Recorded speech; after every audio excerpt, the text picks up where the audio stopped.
everybody. Welcome to the Zentangle Project Pack series. I am Molly, and this video is the fourth video of Project Pack number 5. We are calling this series Zentangle Cartouches. These tutorials in this series can easily be watched in any order. However, we really do recommend watching the Introduction to Project Pack number 5 video first, as it explains the inspiration behind Zentangle cartouches, and it discusses the materials as well as some great instructions and tips on how to prepare and mount your photos or keepsakes. In these follow-up videos, we'll really be focusing in on the tangling part of things, and that's where I'm coming in. So I do have my Project Pack materials here. I've already prepared my my photographs that I'm going to be working on, and I used my edgers here. I also used a pair of regular scissors to prepare mine, and I used all of the materials, well, I think all of them anyway, and the other ones I created. I used all the tools, and I also used a black micron pen, which is not included in the project pack. We assumed a lot of tanglers would have a black pen already, so that's what I have for materials right with me. I have prepared this one photograph here, and I have this cute picture of me and my siblings. And it was a little bit accidental when I was cutting it out. I was sort of trimming around something, which is what happens in a lot of photographs. You kind of have something you want to trim out. And I noticed that it kind of started to look like a heart shape. So I kind of just went with it, and I was using my edgers. And but it sort of cut off at the bottom because the bottom of the photograph was right here. So I'm going to play with that when I create my border. I'm going to try to play with this shape. The technique I'm going to be playing with is a technique or a variation on what you use when we did our embedded letters, and that was something that was introduced like maybe a year ago, maybe a little longer. And I'm going to use that same technique, but rather in a border-like approach. So I have received in my project pack 2 micron pens. One was brown and one was this really cool green color. And I think that on the tan paper, I'm going to try using this brown. I think that's going to be pretty cool. So you're welcome to watch for a while to sort of get the hang of what I'm doing. It's a pretty simple step and repeat kind of thing, but you might want to just check out my mine first before you get going. So I'm going to play with this deckled edge just a little bit, and the first thing I'm going to do is create a simple aura, sort of mimicking this decal edge. And it doesn't have to be perfectly mimicking, but just to give the idea of the decal is kind of a fun little way to begin. I'm still turning my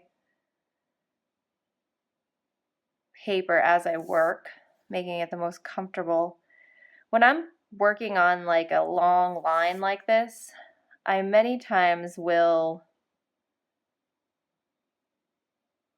draw over the line I just finished on to create sort of a takeoff and land.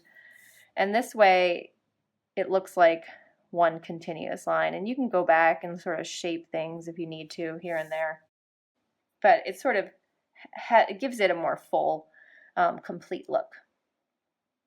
So I went all the way around kind of like this, and then I am going to, what I think I'm going to do is kind of go down like this to sort of play with that shape a little bit. Does that make sense? So I have that shape there. That's kind of fun, right? That's cute. And give it to my mom when I'm done. All right, so I have the original aura done, and I think what I'm going to do is now put my second step in my embedded border here, which is to create these sort of like sprouts that come off of the original line. So what I mean by that are these cute little shapes like so. They're kind of like a tangle we call fescue. And it's sort of like this just flowing line that then has a little teardrop top to it. And these are kind of random, going in different directions. They don't have to be exact, and actually it's more interesting if they're kind of, some are bigger than others. And you can have, different spacing in between each one. Just want to get a bunch of them all along your border.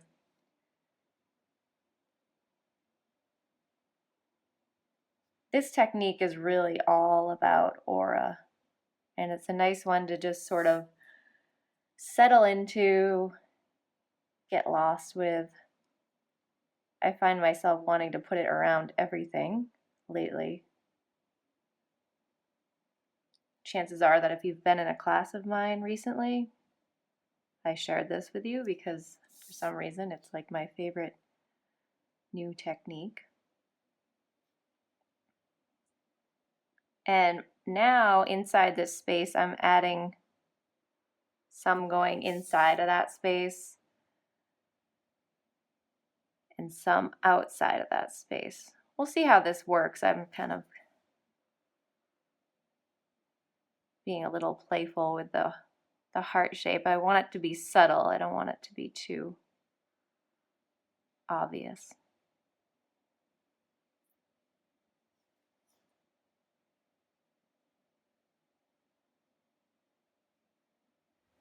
So once we have all of our sprouts on there, we're simply going to go into these little nooks that the sprouts, or spaces that the sprouts have created, and just add some what we call weighting. And it's like a little rounded, sort of delicate bit of ink at the bottom here. And you're going to go around to all your sprouts and fill in that space.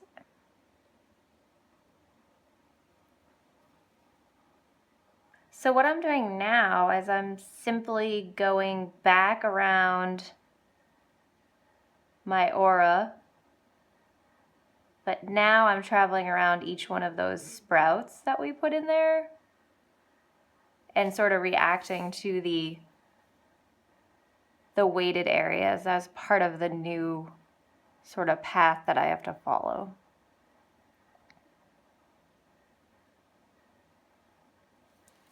So if you had done any of the embedded letters, you're now probably starting to see the familiar approach and are probably able to just go with it. I love the way this kind of fills in like a infested little wildflower garden or something. And so we're just going to continue on bouncing back and forth between adding the aura, adding a bunch of layers of these little fescues, weighting all the little nooks and crannies or whatever. Oh, here's one too.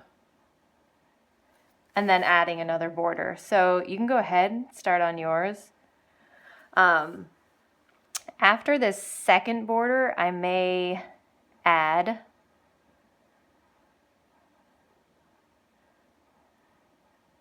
a couple of orbs in a couple of places. For instance, let's see what I can show you here.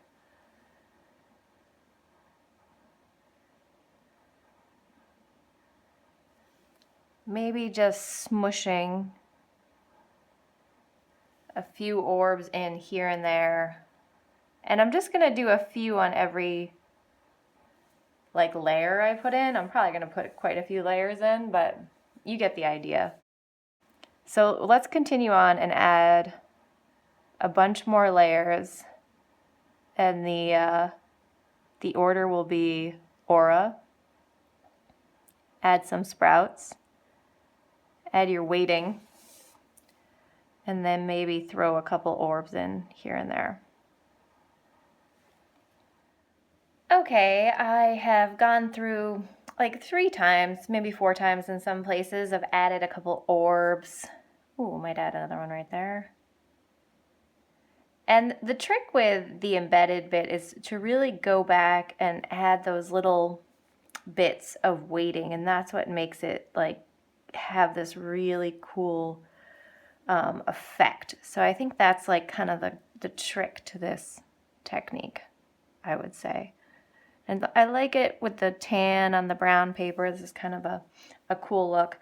And then I've added this other detail. We're adding these orbs here and there. And so I think because I'm using the tan paper, and you might be playing around with another color paper, and I'm going to show you some examples I did on different paper in a second. But I think that I'm going to fill in my orbs with my white jelly roll. I think that's going to look kind of cool, and then bring out some of the brightness in the photograph.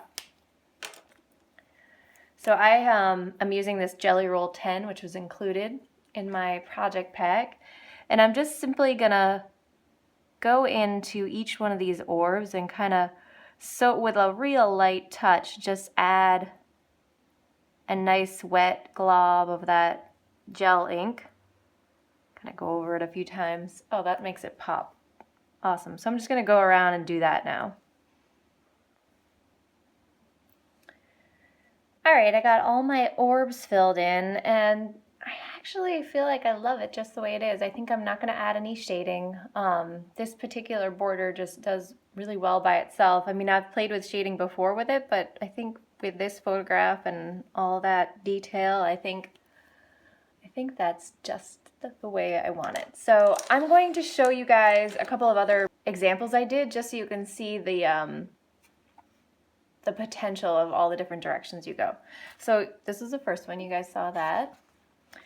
Here's one I did of my girls, and this one I mounted the photograph on first the tan paper, and then mounted the tan paper on the black paper, so I had a little bit of dimension here. And I did a simple version of what we just did, holding on to a little plate that had the date there. And then on the second piece of paper, the black, I did the jelly roll on the black. And this border actually looks awesome in black, so I highly recommend playing with it with that thick jelly roll pen. I think you'll have a lot of luck with that. So that was fun. Here is one of me and Nick. I did it with an oval. I just simply traced an oval. Here's one my mom did, super sweet, and she didn't do it all the way around. She kind of just cut out a photograph, you know, and then she just played with sort of some of the different shapes that were going around. So that one's super simple there. And oh, on this one I used the green pen, which I think was really fun because it kind of pulled out some of the other colors. Quick note, I actually accidentally drew on Nick's shirt when I was tracing it. I should have used a pencil, but I used a pen, and so there was a big mark going across here. And so I just I drew right on top of the photograph. Luckily, it was on a matte piece of paper, so I was able to just fill that in. So that was kind of a fun opportunity. Here's a cool one my mom did, where she just did the embedded letter at the bottom and sort of tied it around this whole border. So that one's kind of fun. And then this one, I actually started a little photo album here.